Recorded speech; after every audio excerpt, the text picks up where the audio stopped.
Good morning, everybody. Welcome. I'm Pete Marsh. I'm the group leader for CCL Long Beach Area Chapter, and this is our July 13th, 2024 meeting. Great to see everybody, one or two new faces and a lot of regulars. I'm excited to be here. Today, we're going to have an update from myself and Murray Zaglinski, if he was able to join us on the national conference last month, and a couple of options coming up for local engagement this summer later on in fall, and a little update from Laurel Gerzik, who is spearheading our state and local policy team. Thank you very much. And then maybe the highlight of our morning will be a presentation from Jessie Shelton, who's joined us. Good morning, Jessie, from California Greenworks, and she'll tell us a little bit about what their group is doing. Bill Nash met Jessie at one of the tabling events at Altasea, and Dominguez Hills. At Dominguez Hills. I'm sorry. So anyway, so that's what we're going to be doing. But before we dive into that, let's do our introductions and welcome and connect before content. I'll just introduce folks as we go around the room. And so let's see, Bill Nash, if you would start us off, and then Grace Lawrenson, and then Laurel. Yep. Good morning, everybody. I'm Bill Nash. I live in Long Beach, California, over by the university. Things are looking good. I saw the other day a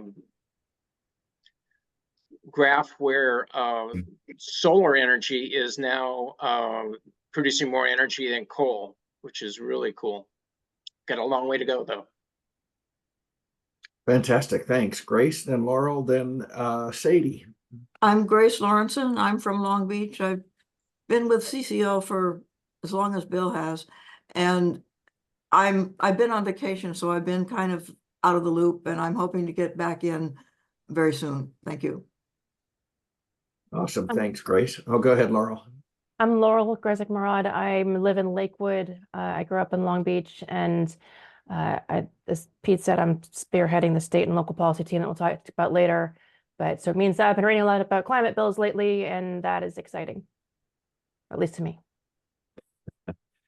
Thanks, Sadie, then Andrew, then Bill Sive. Hi, I'm Sadie. I live downtown Long Beach. It's nice to see people. I'm still pretty new to CCL.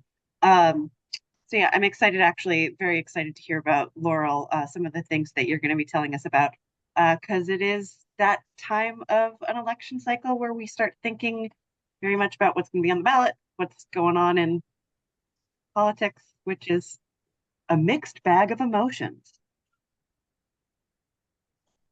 Indeed.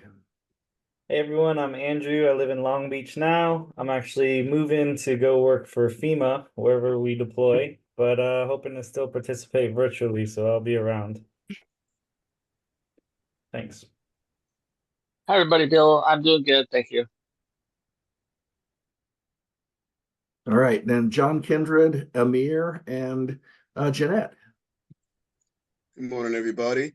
John Kendrick. I live in downtown Long Beach, and I'm looking to hear what's new today. Thank you.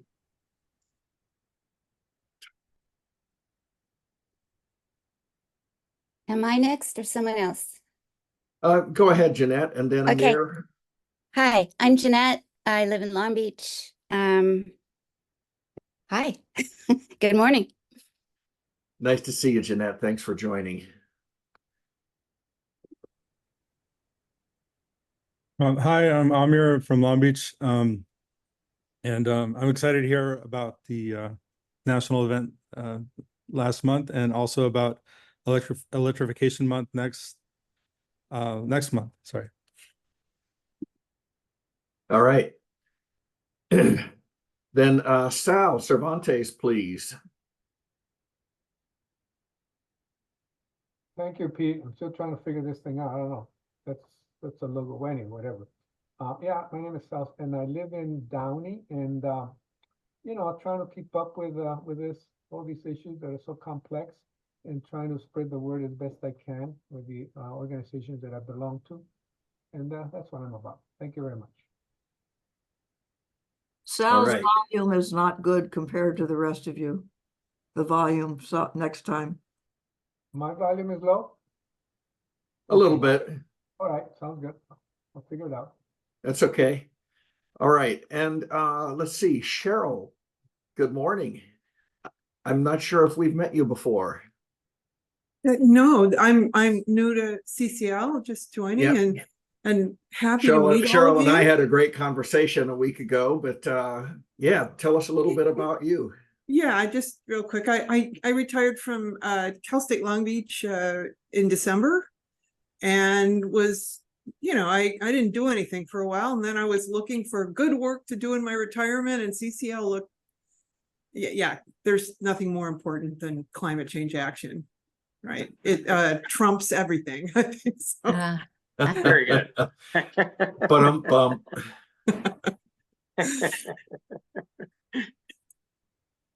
Christine? fantastic. Thanks for joining, and thanks for Christine? your interest in helping. Yeah, I have a lot to learn. I guess I'll add that. Hi, I'm Christine. I'm from San Pedro. I'm also just getting back into town, getting back into the swing of things. So I'm glad to be here. Good to see you.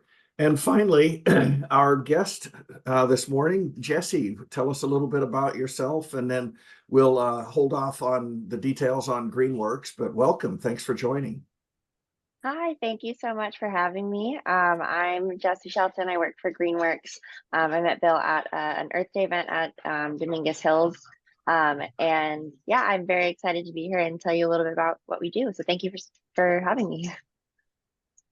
Fantastic. All right. Then, yeah, let's see. The national conference was pretty incredible. This was my first time attending CCL's national conference. And for those who haven't been, I guess it's kind of the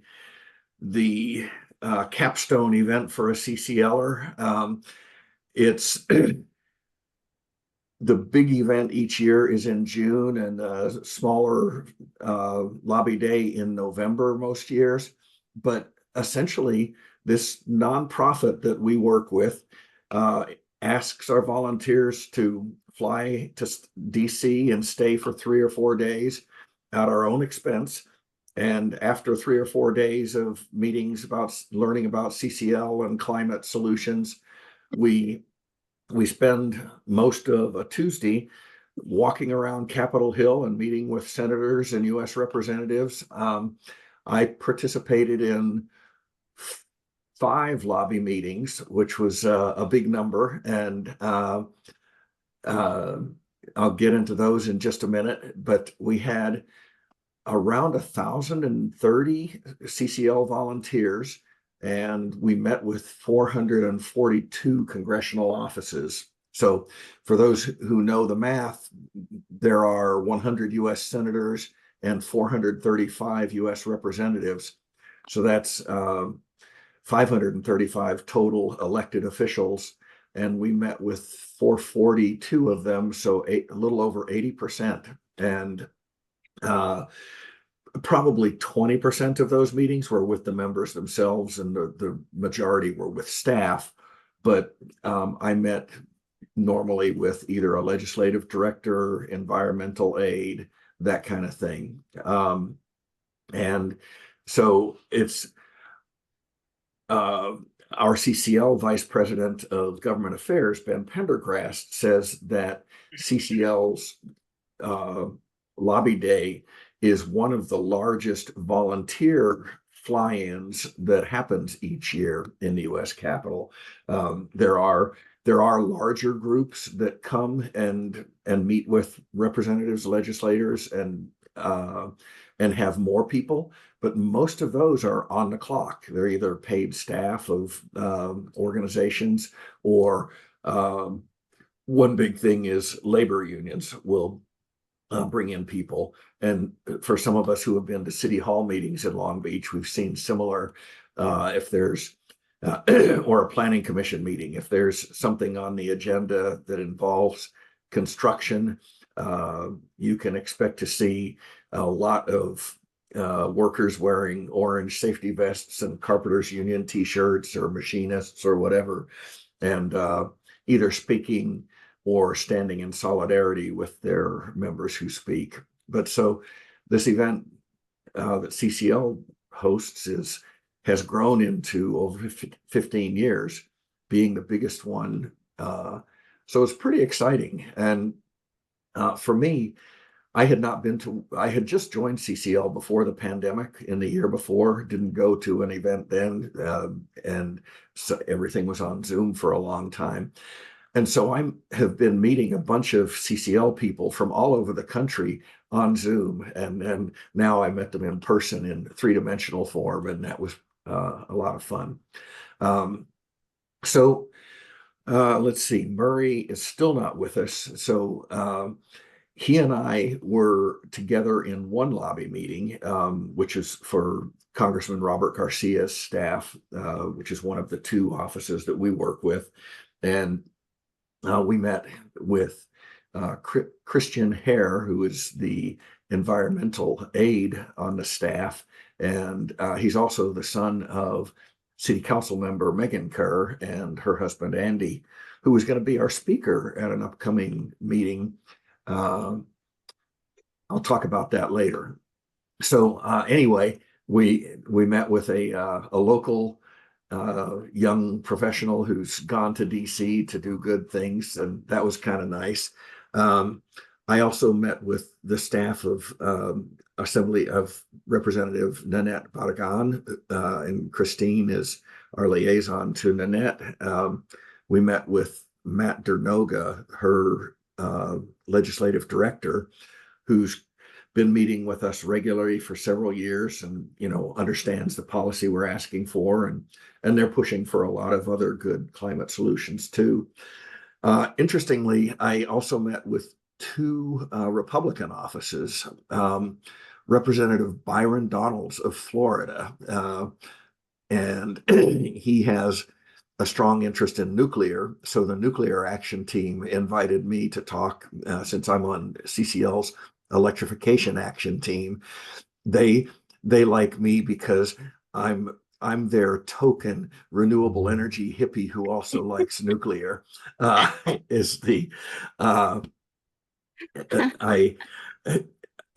I tease a little bit, but I am a strong supporter of zero carbon energy, and nuclear is far safer than the risks would have us believe. And so anyway, that was a good meeting. And I met with the office of Michelle Steele, our neighboring congresswoman in Orange County. So, and her legislative director is very supportive of climate action, as supportive as a Republican legislative staffer can be in the U.S. Congress in this day and time, which is a whole interesting challenge too. Quite smart on policies and impacts and work. He was very interested when we talked about the Prove It Act, which is the one that's going to, if passed, would have agencies setting up programs to measure the emissions, greenhouse gas emissions content of various industrial products and manufactured products in the United States in order to prepare us for a possible carbon border adjustment mechanism and or carbon tax. So that's the but I think that's a decent summary. For any of do people have any questions about that, or folks who have been to other lobby days want to chime in with your experience?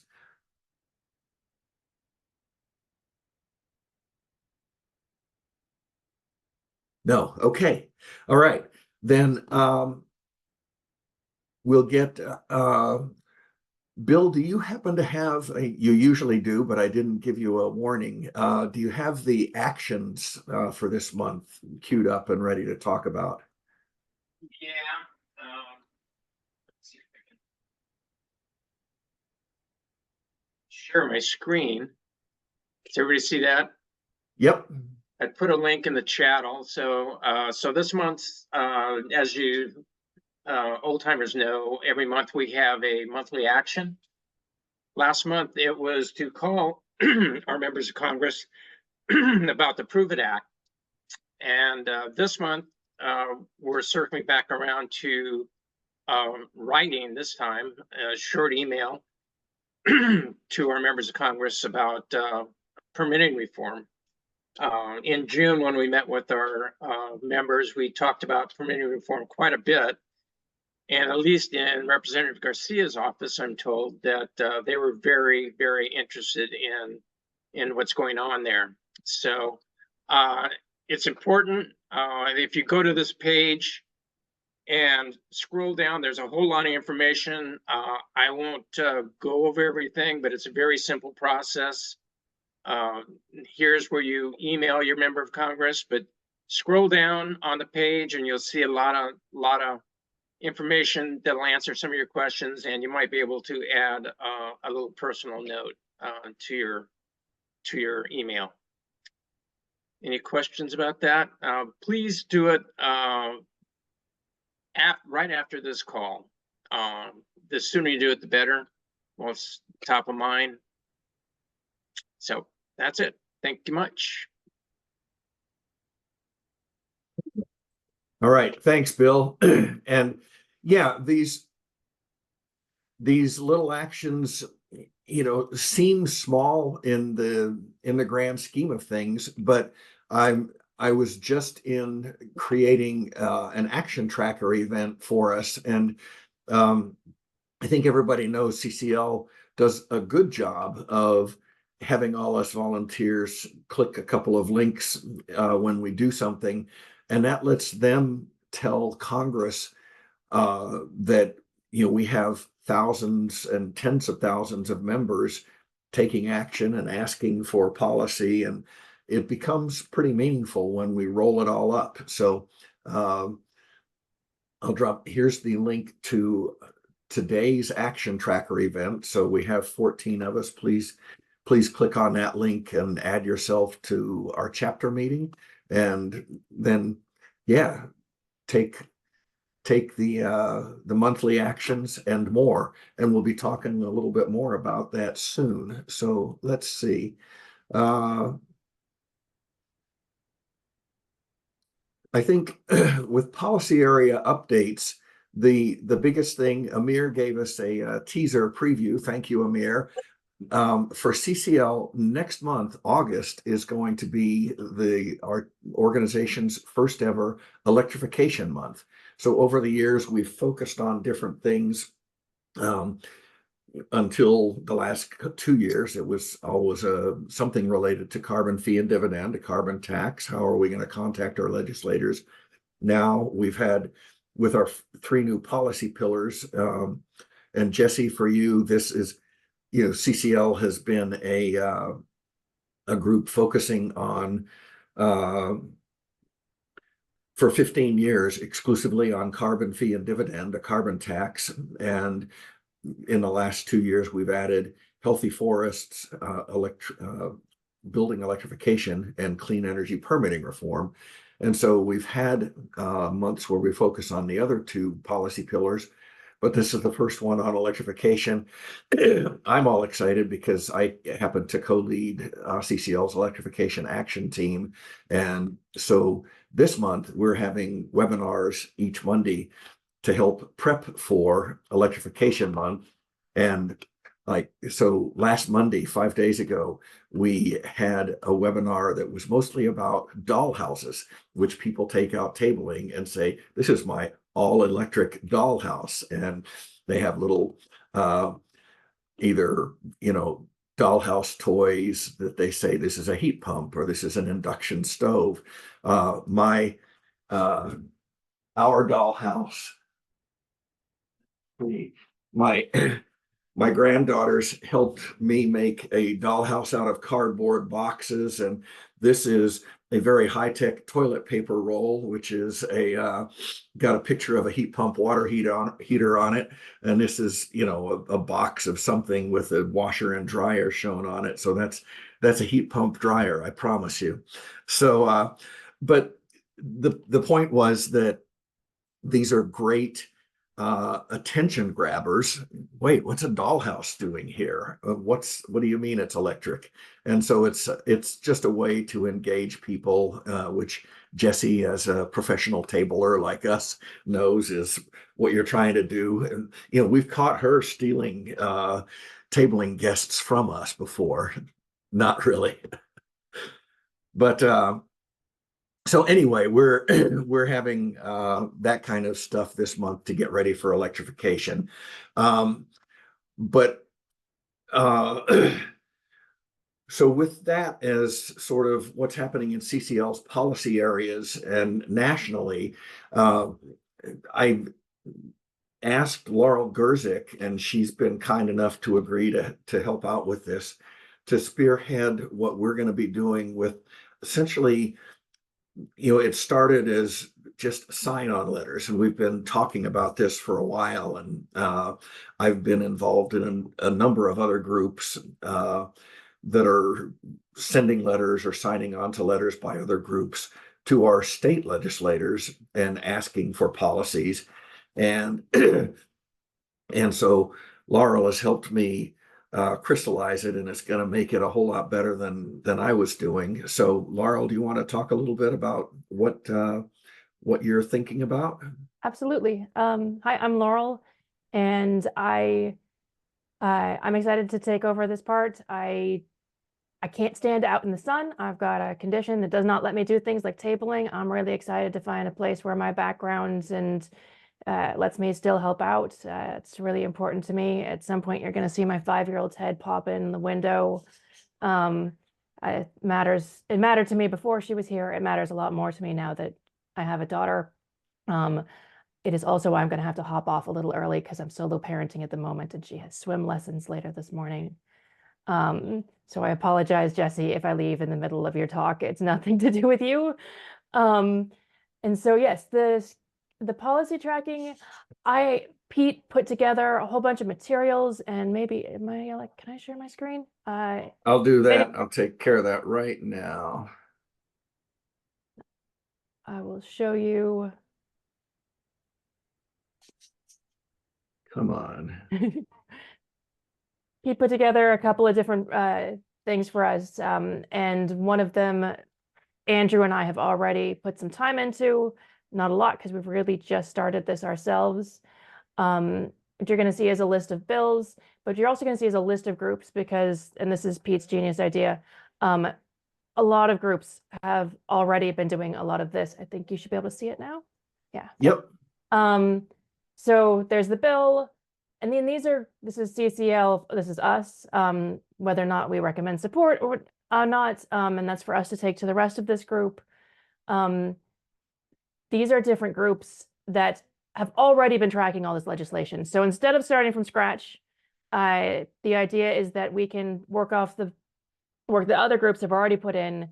If we find something that they support, we can look into whether or not we agree.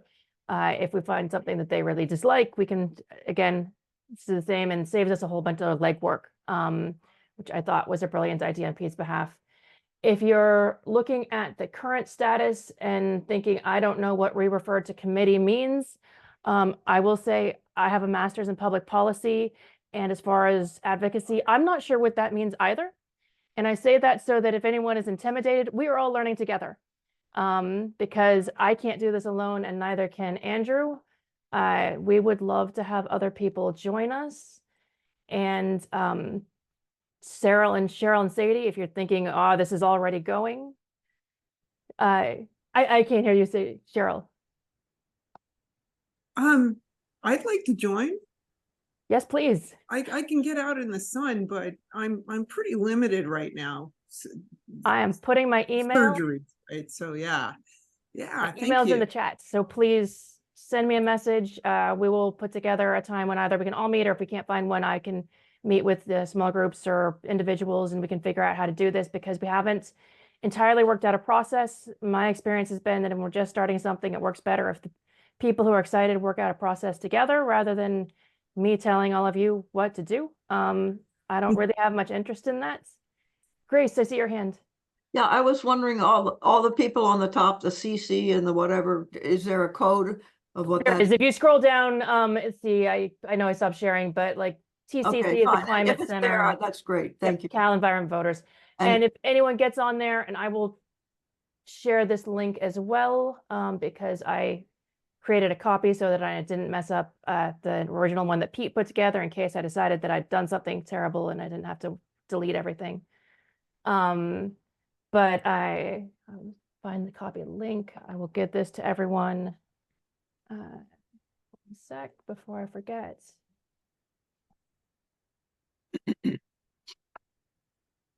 So yeah, we are just starting this. So if you're new and thinking this is overwhelming, you will be no more or less overwhelmed than everybody else who decides to work on this. I think it's a way that we can really amplify what other groups have already, the work they've put in.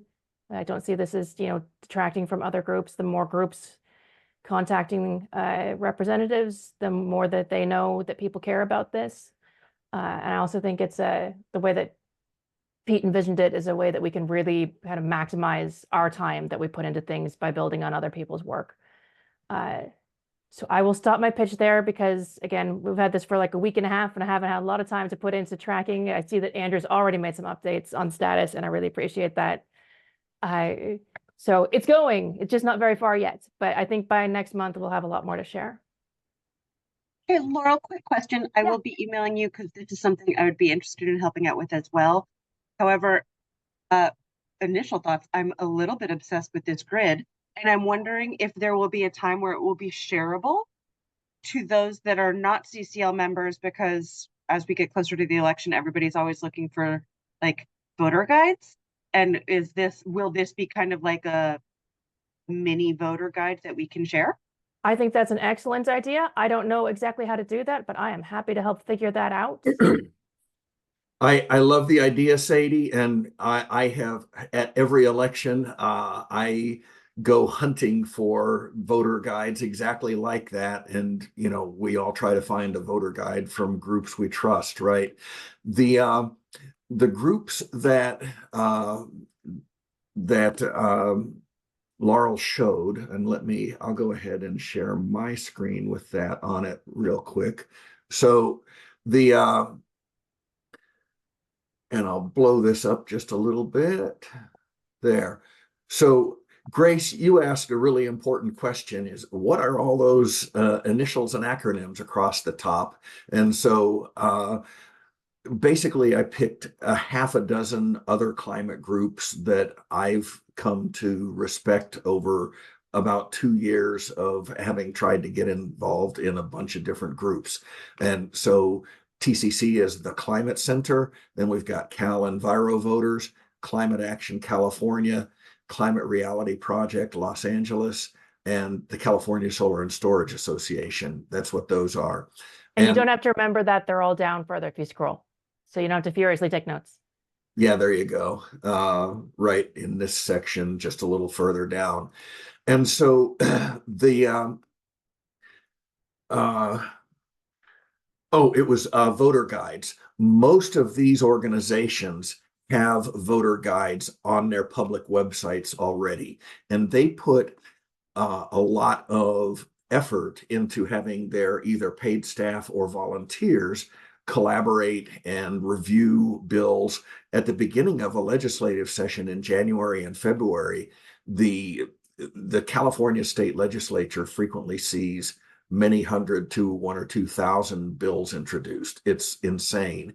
And so groups other than us are going through those bills and saying which ones are related to climate, which of those do we support, which do we oppose, etc. And so the result of their work is frequently stuff they publish on their own website. What Laurel kind of alluded to allegedly a good idea for me is let's not try to reinvent the wheel and do this all ourselves, but rather rely on the work of other groups we trust. And so, Sadie, that's a long introduction to answer your question. We'll see whether it makes sense for us to publish a publicly viewable list of recommendations. We might instead choose to simply refer people to these other websites instead of publishing our own, since we're kind of riding their coattails. And we, as a chapter, we do not, at least yet, have a publicly facing website on its own. We have a Facebook page, we have presence on Twitter and Instagram, and I think that's it, but Christine will remind me if I'm missing one. But so those would be the places where we could publicize anything like this. Does that make sense? That totally makes sense. I also think that my guess would be that the national branch might be concerned about individual branches publishing voter guides that conflict with each other. So there might be, I wonder if there's not legalities, but recommendations that we don't do it as well. So, but yes, I'm very much excited about voter guides and sharing them with people that I can share them with. So even just like compiling the voter guides into like one space where I can just like do a nice copy paste out to people will be great. And Laurel, I promise I'm going to email you today. Yeah, and the list of the 5 or 6 other groups that I showed, the links I have to them goes directly to their publicly viewable voter guides or bill positions. So that will be helpful. All right. So I think unless there's other questions, that's all I wanted to do about the state and local policy team today, except to say, I guess this is a way for us to extend what CCL does nationally down to our local level. And it feels pretty exciting to get involved in this stuff locally. We're closer to our local elected officials, city council members and such. And so it can be very rewarding. So keep an eye open for this and look for a way to chime in, because we've got 29 cities and towns in the geographic area that our chapter covers. We cover the 2 congressional districts for Garcia and Barragan, and each U.S. representative has approximately 700,000 constituents. So that's 1.5 million people. The population of Long Beach is not quite 500,000.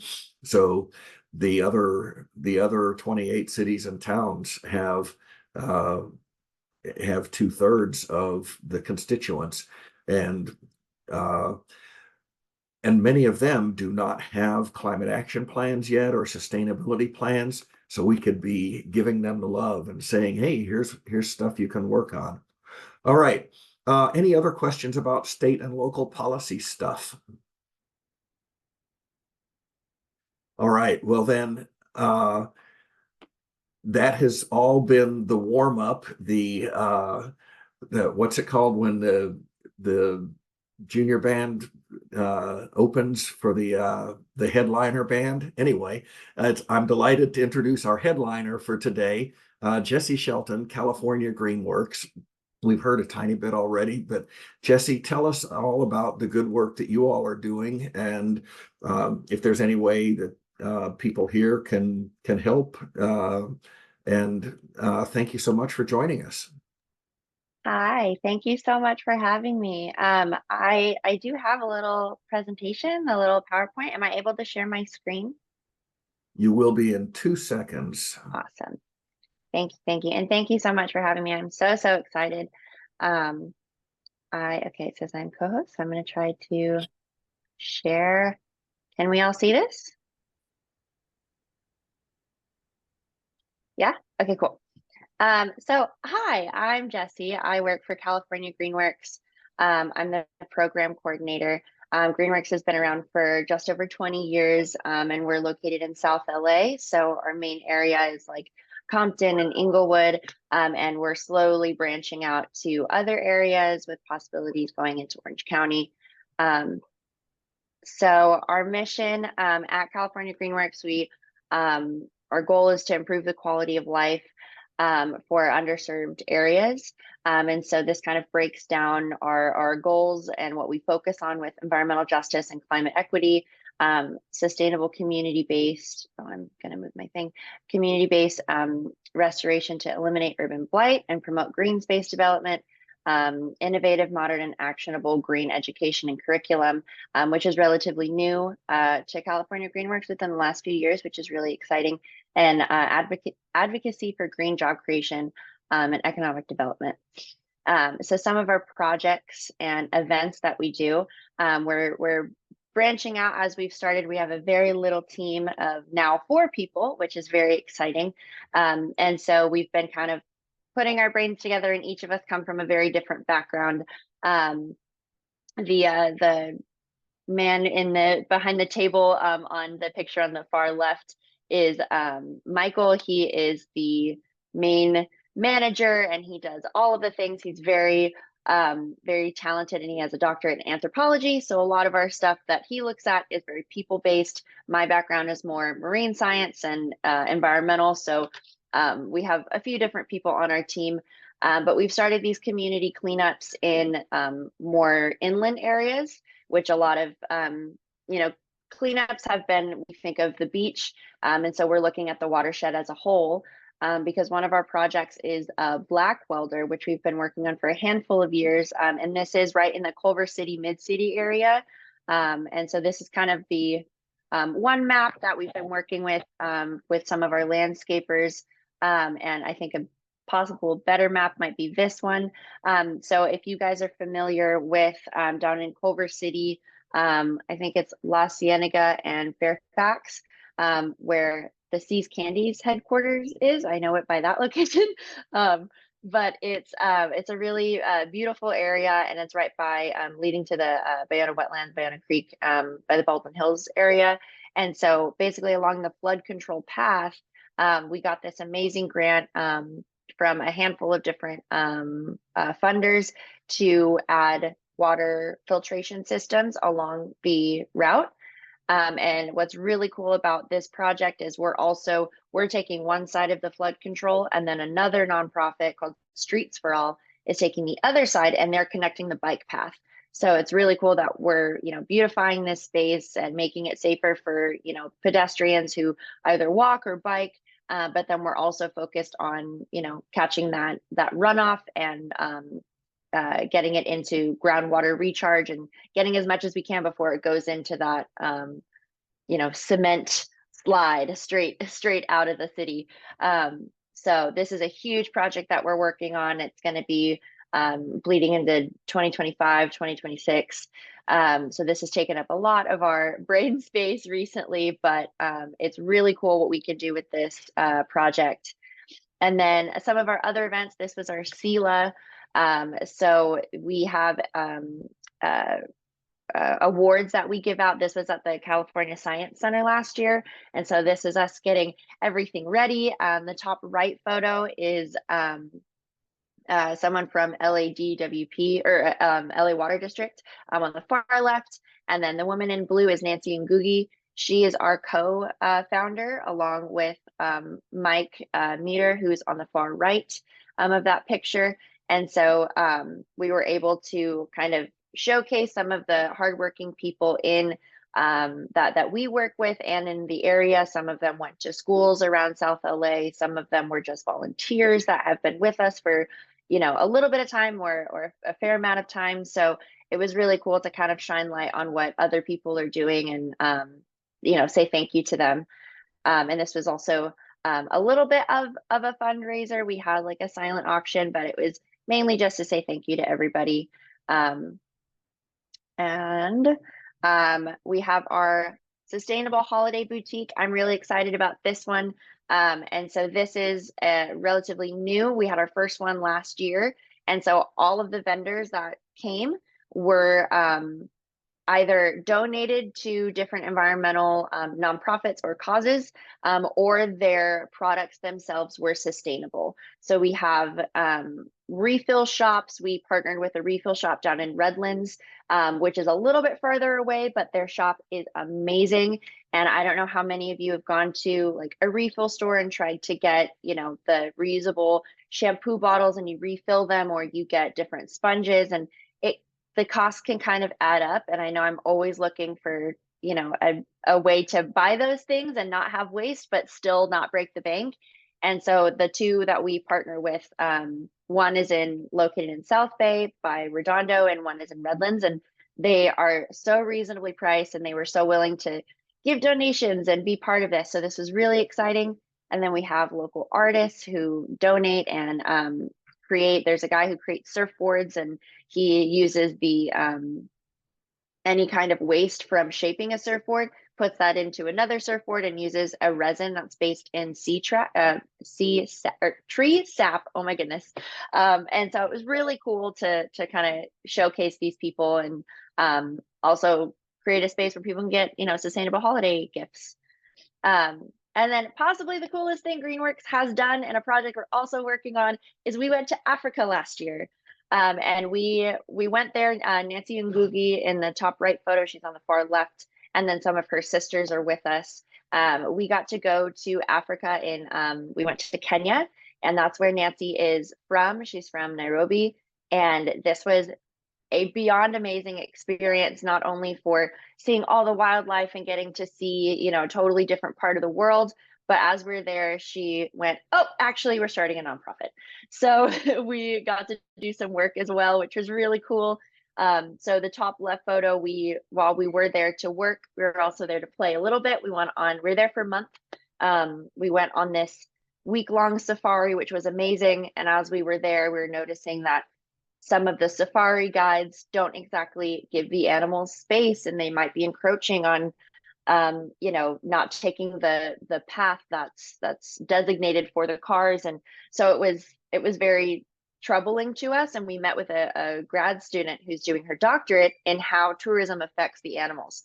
So this was just a fun aside that we got to do while we were on safari. But the other photos are the top right one, the man on the far left, Brian, he's who we met with from the government of Kenya. And so starting a nonprofit over there was very different. And I'm very used to filling out all the paperwork and getting everything kind of, you know, getting all of our ducks in a row to apply and see how it goes. And over there, we met with Brian, and we gave him our spiel of what we wanted to do, which I'll explain in a second. And he said, that's amazing. I will help you with all of this and take care of it. So he has been absolutely amazing in getting it all together. And we just got our EIN, our number to be a nonprofit there 2 months ago. So we're very excited to really move forward with this. So what we're doing here is the bottom two photos. This is land of a quite large family just outside of Nairobi, which is the capital, like 2 hours outside.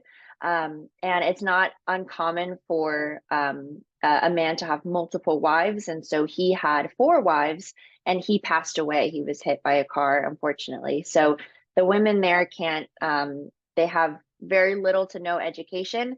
And even if they had education, they can't quite get jobs, depending on where you're at or your status or the fact that you're a woman. And so they have 24 kids in total. One of the wives moved further down on the hill.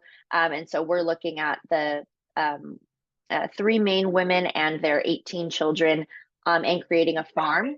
So we can, they're have cattle there, but we're looking at really like landscaping their area and building a farm. And I would be taking care of the like farm model and looking at the soil. Nancy, who has that is my dog. Sorry if you hear her barking.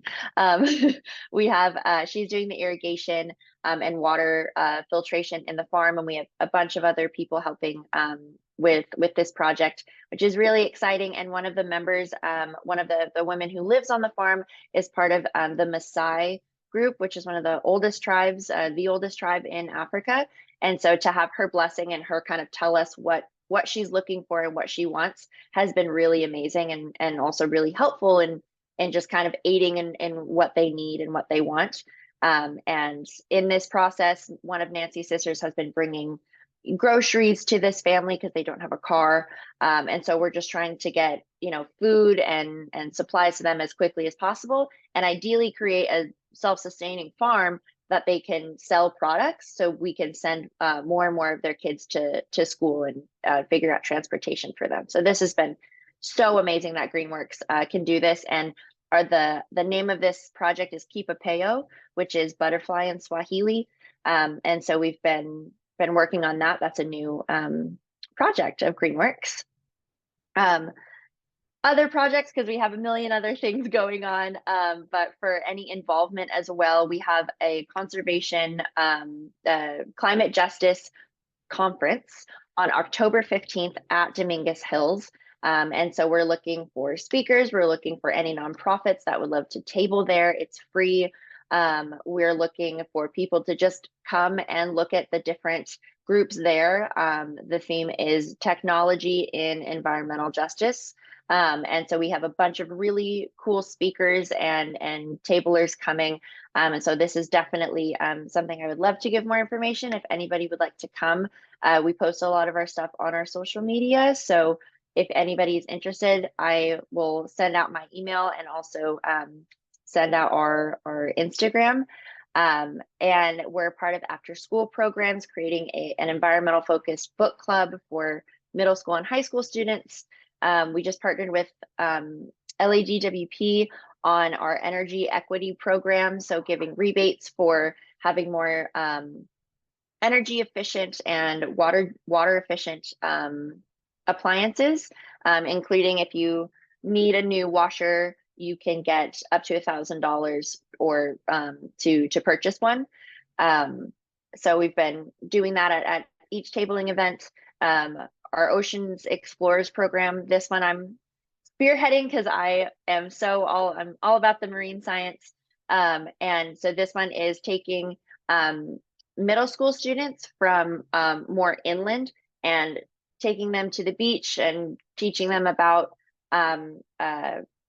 climate change and the ocean and why it's important and how they're affected and what a watershed is, and bringing them to the water to really make a connection with it, and also teach them about, we live in California and we're affected by the ocean, but even people in the Midwest are still affected by the ocean. So just kind of,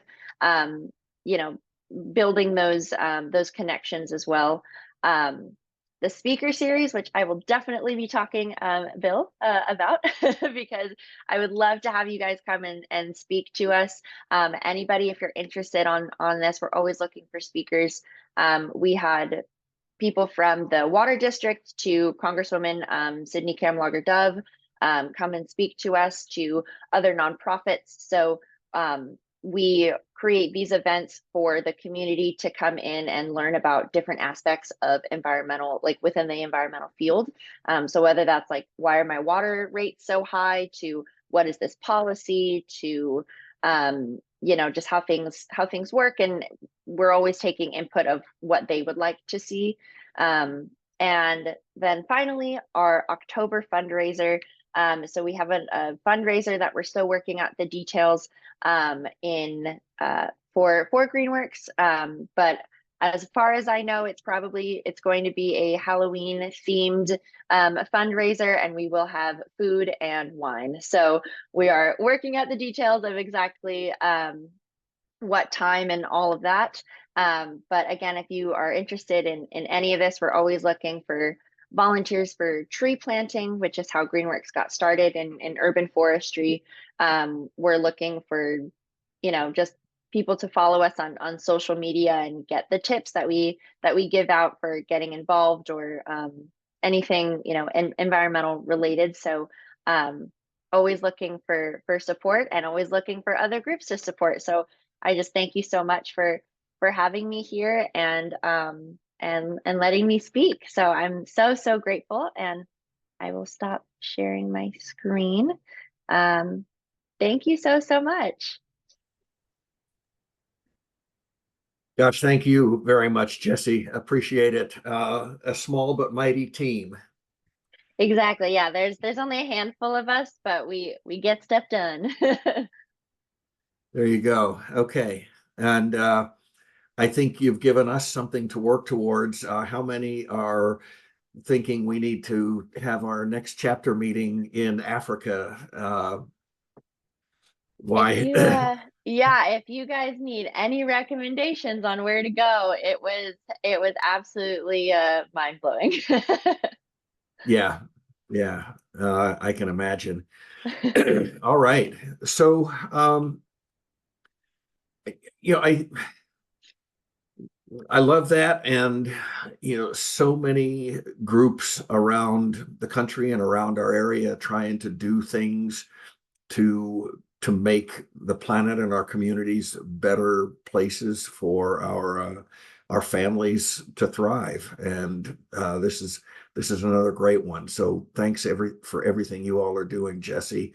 And yeah, keep doing good things. We'll see you at more and more tabling events, I'm sure. Let's see. Next is a quick update on the California legislature.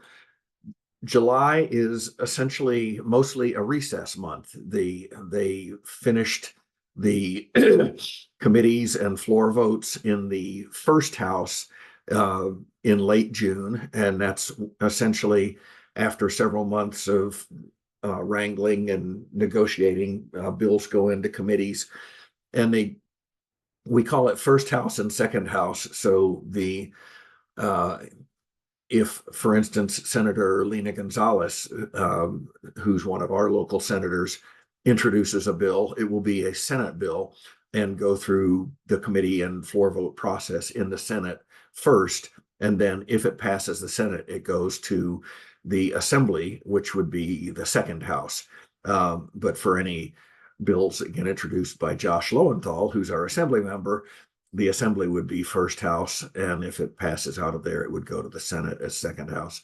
So that's anyway. But they take most of July off to have a break from traveling from all over the state to get to Sacramento, and there's lots of meetings with between community groups and legislators, and so we may be asking for a couple of meetings. Keep an eye on your email, and if we have lobby meetings with any of our legislators, whether it's Gonzalez or Bradford or Chiletta in the Senate, or Assembly members Lowenthal, Gibson, Quirk Silva, Rivero, I'm leaving one out, but there's so many legislators to meet with right in our area. And so we're becoming part of a list of other groups focused on climate action that are also meeting with legislators. So we may get invited to have some of our members join a meeting that's arranged by another group, but that we can be there and support their climate solutions and mention CCL. So that's all coming up. Let's see. Upcoming tabling. We tabled at Alta Sea a week and a half ago, 2 weeks ago. Jeanette is direct messaging about Alta Sea and Seatopia. Do you want to say a word or two about that, Jeanette? I'm sorry I missed you. I think Bill and I were there. But tell us a little bit about Seatopia. Hi. I wasn't expected to speak, so I just was really impressed with the presentation, which was in the opposite of the buy wild seafood narrative. And they're finding more and more mercury and microplastics in wild seafood. So some sustainably grown seafood is being farmed in several locations, and Seatopia is a local distributor of this sustainably farmed seafood. And instead of having my first delivery delivered to my door, I'm going to go pick it up at their site near Alta Sea in San Pedro, just because I want to see this place. So I'll let you know how it tastes, but I did taste it at the event, and wow, it was great. That's fantastic. Would you be willing to post something in our CCL community forum about that, Jeanette? Either before or after you go pick it up? I will ask my my lovely stepdaughter Laurel to help me do such a thing. And I can help you also. It's Thank you. I'll in fact even drop a link, and you could essentially copy and paste that message that you chatted to me and plop it into community and let everybody else see it. And that's a way. That's one comment for those of us who one of the ways that we can connect outside of these monthly meetings, which are, we have to pick a time, and Saturday mornings are not the greatest for a lot of people. So, but it's what we've settled on, at least for the time being. But being able to connect asynchronously means we can use this CCL community forum as kind of a bulletin board for discussions. And it doesn't have to be about things that are happening nationally. It can be about stuff happening locally, and interesting climate solution related things like this more climate friendly aqua farming. So please feel free to check that out. If you I'll even drop a link into our community forum so that people can take a look at that. It's basically very close to the same link that I dropped in for our agenda, but discussions ongoing there. Okay, let's see. Let me get that link in.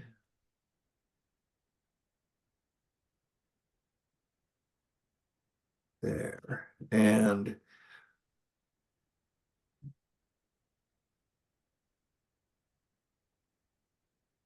so I'll post in the forum today about this. And so depending on your settings, however you've set up CCL community, you can click different check boxes that will either get you emails every time somebody adds something to our forum, or only on only a daily digest or a weekly digest. But whether you get it any of those ways, or if you've turned off notifications, go into the forum sometime and check out. I'm going to be posting later today about 2 grants that are coming up. We're going to apply for a grant of up to $1,000 from the Coalition for Clean Air, and another one from Drive Electric Week, which is up to $3,500. And basically those 2 events are both in late September or first weekend in October, which is Clean Air Day. And the Coalition for Clean Air is, their grants are for groups that do something about clean air in the week leading up to Clean Air Day. And so we've our building electrification focus, and anything we do as a climate solution is also a solution for criteria pollutants and cleaner air. And so we hope to get a couple of grants. And if we do, we'll have to, for the first time, find a treasurer who, I think maybe when we were meeting in person before the pandemic, there used to be like a coffee can full of a few pennies that we could use for donuts for meetings or something. And I don't know if that even still exists, but we could essentially use that money for probably getting some banners and pop-up tent and stuff for tabling, that kind of thing. So keep an eye, and if you would like to help in writing the application for such grants, then by all means, please chime in. We'll get a draft document started and invite people to collaborate on that. That's pretty much it for the stated agenda. The national call is coming up in 26 minutes at the top of the hour. We'll drop the link into the chat for that national call. This will be the first call with our new executive director, Rachel Carestes.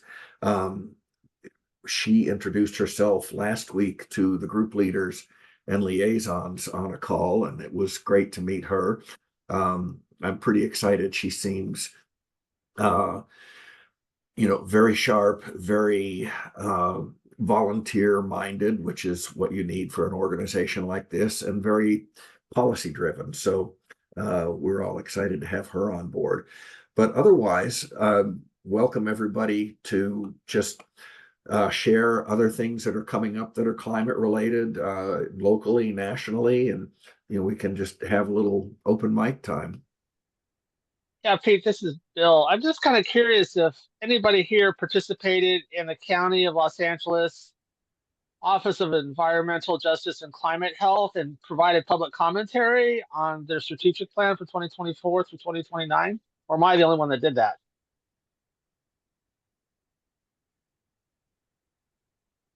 Yeah, okay. Uh-huh. Well, congratulations and thank you. Do you want to tell us a little more about it? And don't feel obligated. It's not that big of a, again, it's a strategic plan, how to reach out to community partnerships, policy, how they're going to manage data, how they're going to collect data, accountability, how they're going to implement the plan. This is all running through the Department of Health or the county. I don't really want to go into all the details. It'll take too long. But yeah, okay. It came across my network, and public comments ended 2 days ago. And tell me again the name of the plan. The Office of Environmental Justice and Climate Health, Strategic Plan 2024 through 2029. And that's through the County of Los Angeles Public Health. Got it. Yeah, I think public health is maybe going to be one of the most important tools we have for many climate solutions in this weird politicized environment that we find ourselves in. We can sometimes agree on health things and public health things, certainly not always, as we saw during COVID. But yeah, Sal, what you got? Speaking of public health, I belong to the board of directors of a not-for-profit health clinic. It's in La Habra. And these clinics deal primarily with medical patients, primarily, or the uninsured. And I'm always bugging them about what we are doing with respect to climate change. The bigger question is, what is the industry doing with that? But I'm sending a link, and this is not necessarily for us. It's mainly for practitioners, doctors and what have you. And it's a link. It's from the National Association of Centers for Health, health centers. They are the ones that advocate on behalf of not-for-profit health centers to make sure that they get the funding to pay for the services to the patients. And also, well, anyway, it's complicated. That's one organization. The other one, there's also a California organization. And the question for me always is, what are the health implications of climate change, and how does it filter down to the actual doctors, nurses, practitioners, not to mention the waste from the industry.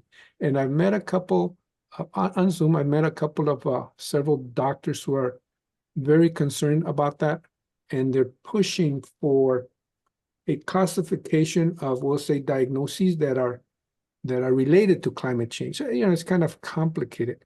But anyway, This is, they also have seminars and what have you. This is a national organization. And I'm going to see if I can squeeze in there, even though I'm not a doctor. So we'll see. And it's interesting to see what they might be doing for these patients who work in extremely high temperatures. And that's my pet peeve, you know, when some governors don't want to even give them a water break.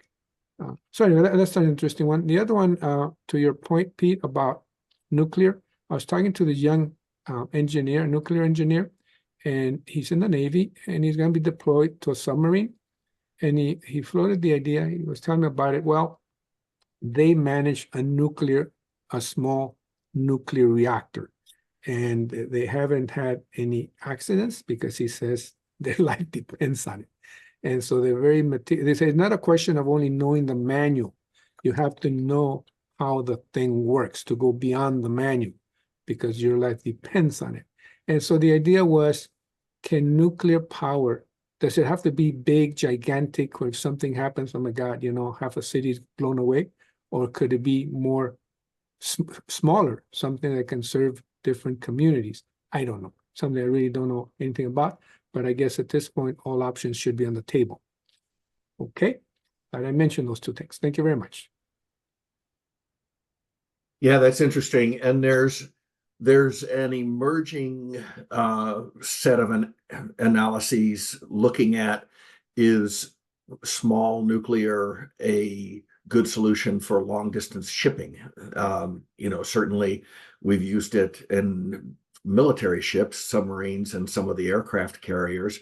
And Russia has had smaller ships, nuclear powered as well. And, you know, maybe that's a way to provide zero carbon propulsion for container ships. And, you know, one of a tangent, nearly 30% of global shipping is moving oil from one place to another. So as we phase out oil, we'll see a 30% decline in total shipping. And, you know, we won't need nuclear power oil tankers, hopefully, but our other ships can be nuclear powered. What else? Bill Sive in the chat says cold fusion and green fusion. And yeah, fusion has been a holy grail for a long time. And I have a friend who worked in Livermore, California, at Lawrence Livermore National Lab, working on the fusion reactor project there, 10 years ago. So, and Christine has a link to our Instagram in the chat. Thank you. I saw, I guess, Prop 4. Have you guys heard about this? It's going to be on the ballot in November, but it's California is going to issue a bond to help fight climate change, I guess. It's like for fire prevention, clean water, battle against sea level rise. LA Times had an article about it, and I guess someone mentioned a voting guide, so I'll post that in the chat. Oh, so is that, I think I've heard of it, but I had not heard of it yet as Prop 4. So is this the Climate Bond Act that just passed the legislature? Yeah, I guess it was SB 867. There you go. Yeah, this week it passed, I guess, and so now it's Prop 4, one of 10 props in November. Yeah. Good, thank you. And so that's a great example. In this case, in order to issue a bond, and I think this one's going to be $10 billion. Is that the amount, Andrew? I think so. Yeah. In order to issue a bond, at least of that size, the state legislature can't do it on its own. It has to pass a law to get it on the ballot for public approval. At least that's the way it's happening in this case. I'm not too sure of the overall details. What else is going on? Bill? I'd like to, yeah, I'd like to put in a plug for getting out the vote. CCL has an election engagement team. And every Wednesday, they have a phone banking with the Environmental Voter Project, and some of you may be familiar with that or you don't know, but the Environmental Voter Project, their concept is to contact unengaged voters, people that haven't voted, based on that they are environmentally concerned and active. So these are people that are concerned about environment, but don't go out and vote on a regular basis. So the Environmental Voter Project calls them and basically just encourages them to get out and vote. We don't advocate for one policy or another, just to get out and vote. They have phone banking every Wednesday at 4 until 5:30. There's also postcarding you can do. We've done some postcarding. It's very easy. You just put on the address. They give you addresses and put on a short message. And they give you stamps. You put a stamp on it and put it in the mailbox. It's very easy, but very important. Elections nowadays are such a small margin of win or lose. So every voter that we can get to the polls to vote for the environment, vote for climate is just critical. So if you need more information, go ahead. Oh, I just want to ask a question, since I assume you're participating in this, right? Yes, I am. So, how do you get disengaged voters to vote? Since I'm assuming there's a lot of distrust in governance involved in that disengagement. So yeah, I was just curious what the messaging is. The message is basically, hello, my name is Bill. I'm a volunteer for the Environmental Voter Project. I just want to remind you that X election is coming up on August 4th or whatever. And, you know, we want to know that you have a plan to vote. Just putting that seed into their head of having a plan to get out and vote, and asking them, do you plan on voting by mail, by ballot drop-off, early voting, or voting in person on election day? And just planting that seed and saying that you're a volunteer from the Environmental Voter Project, connect to dots. It gives them a little bit more of an incentive to get out and make their voice heard. Any other questions? Well, just a +1 on that, Bill. In fact, the voting and democracy is one of CCL's core focus areas, not our policy areas. But at the national conference that I talked about, one of our great speakers was the executive director of the Environmental Voter Project, Nathaniel Stinnett. And man, he is powerful. We had people in the audience literally on their phones making donations as he was talking. But the key approach for them is they're not trying to tell people vote Democrat or Republican or for specific candidates, but rather just get people who are environmentally minded. And Cheryl, to your point, who may be jaded, frustrated, pissed off at the process, get them to vote, because anybody, they have a very, very targeted database, people who have done other things, whether it's all the tracking we do on social media about purchasing or, you know, comments or whatever. They have this database of people who are environmentally minded, and they're going to be more likely to vote Democrat. So it's the push from EVP is just get people to vote and do it in a friendly, supportive way, where we're here to help you vote, not to tell you how to vote. and that's very helpful. Christine and I both dropped links into the chat about EVP. Mine went to the profile for the executive director. I mentioned earlier I was turning on recording for this meeting. I sometimes forget to, but we've created a YouTube channel. So right now it has exactly one video, our climate education session at Cabrillo Marine Aquarium from January. So I guess this meeting will be the second one. And I think I have a few other things that I haven't posted yet. But so check out our shiny new YouTube channel. And yeah, what else is going on?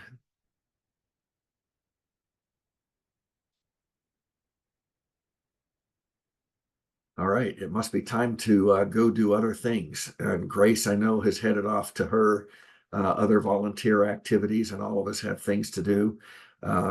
So thanks so much. Great to see everybody, and keep an eye on CCL community, and we'll see you again here. Oh, in a month. Let's see, August 10th is our next chapter meeting. Don't have a location yet, but our speaker will be Andy Kerr, who is he's a CEO of a CFO of a construction company, but he is a massive housing advocate and affordable housing. He is on the board of directors for the Los Angeles County Proposition H affordable housing campaign, and a key leader of a ballot drive to approve a Los Angeles County 0.25% sales tax increase for housing this fall. And he's going to talk to us next month about housing. And the reason is there's a huge intersection between housing and climate. You know, our buildings contribute 10% of greenhouse gas emissions when we're combusting fossil fuels in furnaces and water heaters and cook stoves and clothes dryers and other machines. And so there's a growing awareness that for all housing, but especially affordable housing, we need to be building it all electric or converting it to all electric from fossil fueled. And that's, in the case of cooking, that's more than a climate win. Getting rid of gas stoves is an environmental justice and health win, because the combustion byproducts from burning a fossil fuel inside of our dwelling units spit out something like 40 different toxics and carcinogens. So, let's get rid of all that stuff. So anyway, that's our next meeting in August. And then in September, we have Surf Riders, the executive director of the local chapter of Surf Riders. So that's what's coming up. All right. Thanks, everybody. Take care. Thank you, Jesse. Thanks, Pete. Thank you Thanks, so Jesse. much. You Thank bet. Thank you, Pete. Thanks, Pete. Take care, everyone.